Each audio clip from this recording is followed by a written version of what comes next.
Pozdravljeni v oddaji Spoznajmo jih, beremo skupaj. Tokrat odlomek iz potopisnega eseja Na kraju zapisano Solovki, Rusija, 19.7.2017 Aleša Štegra, slovenskega pesnika, pisatelja, esejista, književnega urednika, prevajalca, popotnika in tudi Lirikofestovega laureata 2018, dobitnika nagrade Krilata želva za najboljši slovenski knjižni potopis preteklega leta. Odlomek iz potopisnega eseja Na kraju zapisano Solovki, Rusija.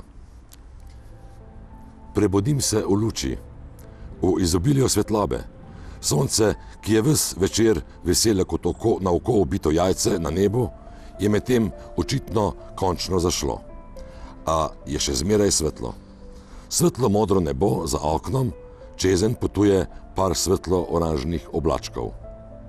Za trenutek se oglasi ptičje petje, potem vse skupaj potone nazaj v osnovno stanje, ki je debela, nepredirna tišina, tako gosta, da bi jo lahko rezal. Tišina in svetloba v takem izobilju, kot ga ne poznam. Tišina in svetloba, ki pojita vse naokoli, da žejno in navidezno nenasitno vpija ta osnovna elementa. Blizu polarne meje smo, na vrhuncu poletja. Vsak hip kristalizira v razkošju.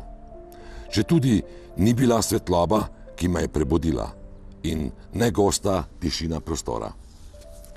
Kot da je jezik postavil most med sen in budnost, a ne skozi sanje, ne skozi podobe, ki bi te razkadile, kakor hitro sem odprl oči.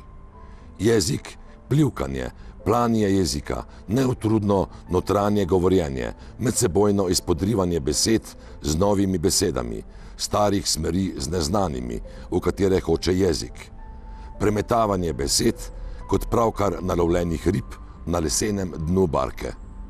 V slovenščini in ruščini obstaja ista sinonimna vez med fiziološkim organom za govor in semantično zmožnostjo poimenovanja. Jezik in jezik.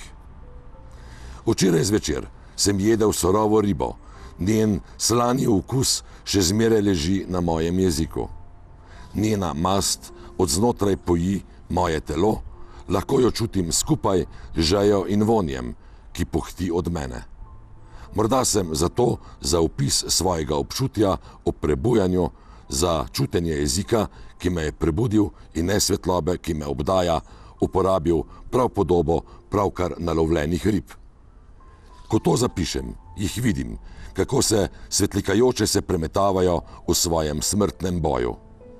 To, kar vidim kot notranjo podobo, je prišlo iz zapisanega in zapisano je vzniknilo iz fiziološkega počutja, iz mojega telesa.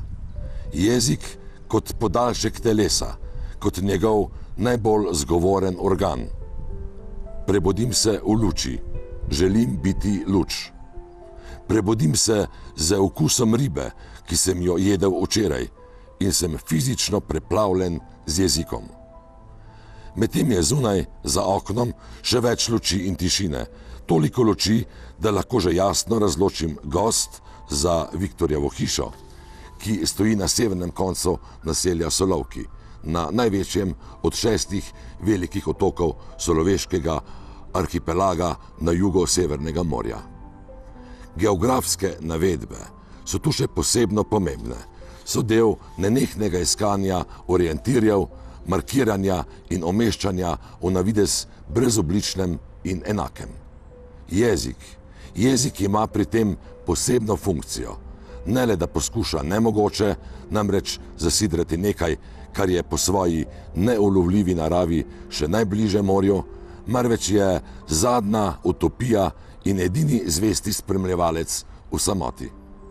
In samote, možnosti za osamo, je na tem arhipelagu, kot se zdi, na pretek. To je arhipelag samote.